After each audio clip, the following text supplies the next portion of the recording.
So I've been teaching since 1997. I started by doing my ETM years and years ago with Medlock in Droylsden.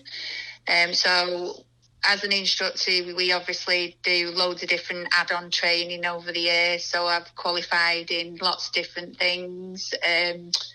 Les Mills programs, which is combat, pump, bar, attack, body step, all them ones. Pilates I've done, yoga, kids yoga. So I've gone into training with kids stuff as well. Had my daughter Avery, who's now 9, and there wasn't really much, in terms of fitness wise to do with her, and I just wanted something families could do together. So in 2019, I decided to change my business a little bit because I've been freelancing in clubs. I've also done group fitness management as well. And I applied for some funding, which I got from the big local. Did a yoga course, about loads of equipment, loads of space hoppers to do space hopper fit classes and stuff like that. And we were just taking off in schools. I'd been around a few schools doing the yoga and everything. And COVID hit. With the funding that I got, it enabled me to offer, some free funding and coaching in school, doing some at Ava's school. Do you think it's important for families and children to have something to do together that improves both their physical and mental well-being? Absolutely. But I also think maybe separate as well. I think they need their time, parents need their time, but I also think it's important to do something together as well, especially now, at the moment, but hopefully we're easing out a bit of this now and things can start to open up. So, hopefully, we're going to be working on our conservatory at home, actually, so that we can either do Zoom, and my partner teaches as well, actually. He does adult sessions as well, and he's doing Zoom classes at the minute, so he's looking after both my members and his at the moment, because obviously I'm currently under treatment, so I'm not teaching at the moment. I'm nearly there with my treatment now, only 2 more weeks time. I've worked around Tameside. Was teaching for Active Tameside before COVID hit. I worked for Gym etc. I've worked for Village, so I've worked all around the area. And I was doing my own yoga session as well in a church as well, a kids one, which was going down really well. But a positive to come out of what I'm going through at the minute as well is I've met a phenomenal team at Christie's. I'd already been in touch with Ruben's Retreat prior to my diagnosis to offer, some free sessions to them because it's something, a charity I wanted to support, and it's a tough time for families. But also with Christie's as well, the positive to come out of it is I've experienced it from the other side. Yeah. But with Qi Ball, it's basically, it looks at tradition of Chinese medicine, and it's aroma balls, and it's actually good for cancer patients to do as well, for the recovery. And while they're going through treatment, because, it's a hard time and it's a roller coaster of emotions. I know, like, when I got my diagnosis 27th of November, and, well, it's scary. You ask the obvious question, and when they tell you that, they don't know at that point if you're going to die, it's like, oh my God. But, fortunately mine hasn't spread. It's stage 2 and the aim is to cure me. So the Qi Ball is a lovely class to do. You've got aroma balls, which are all different aromas.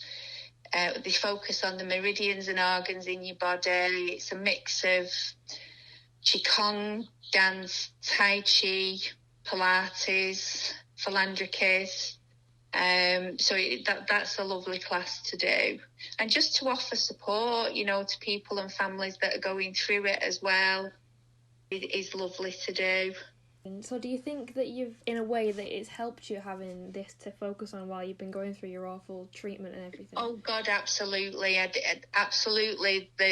I mean, when I've been going through my treatment, the staff are like, flipping heck, Caron, I can't believe how well you're looking, compared to other people at the same week of the treatment.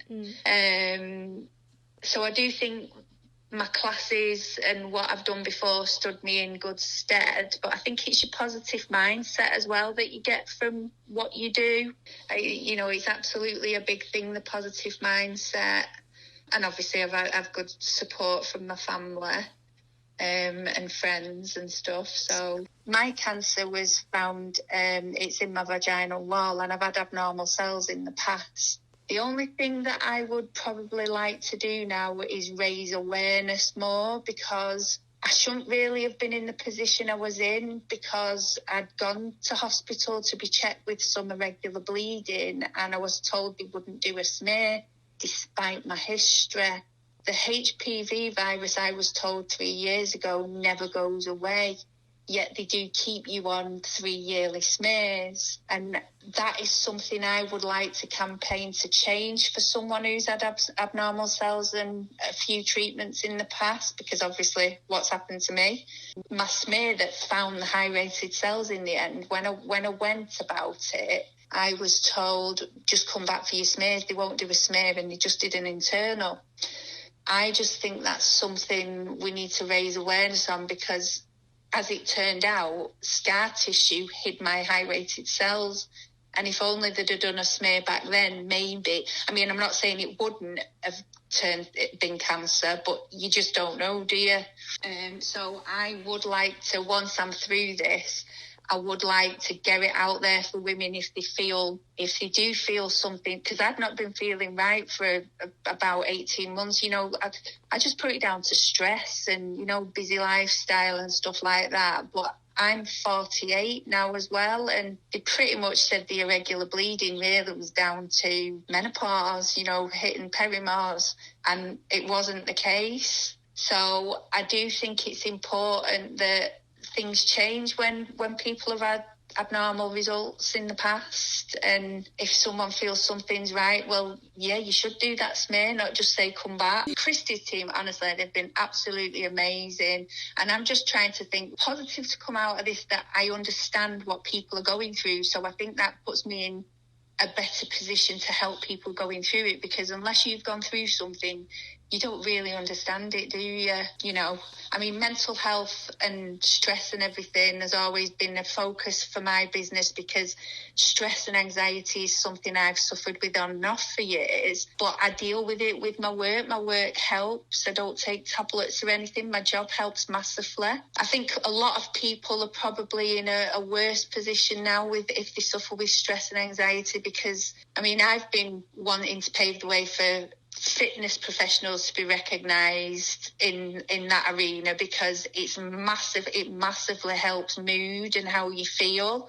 And recent years, I think the medical professionals are seeing that from us more now, which is a good thing. And so I do think, especially this lockdown, people have found it a lot harder because gyms have been closed. You've had the bad weather, the darker night. So I do think it's hit people a lot worse, this lockdown, than the previous one, because we had summer and everything, didn't we? I do think absolutely, and what we do is very important, and gyms need to be back open. You're going to have people who are scared to sort of go back to normal for a while yet, especially if they've shielded throughout this. I also think that you've got people who've got used to doing stuff at home as well, so I think you'll get a mix of people wanting to go back to the gym and still wanting to do stuff at home as well. Teachers like combat and pump and stuff like that.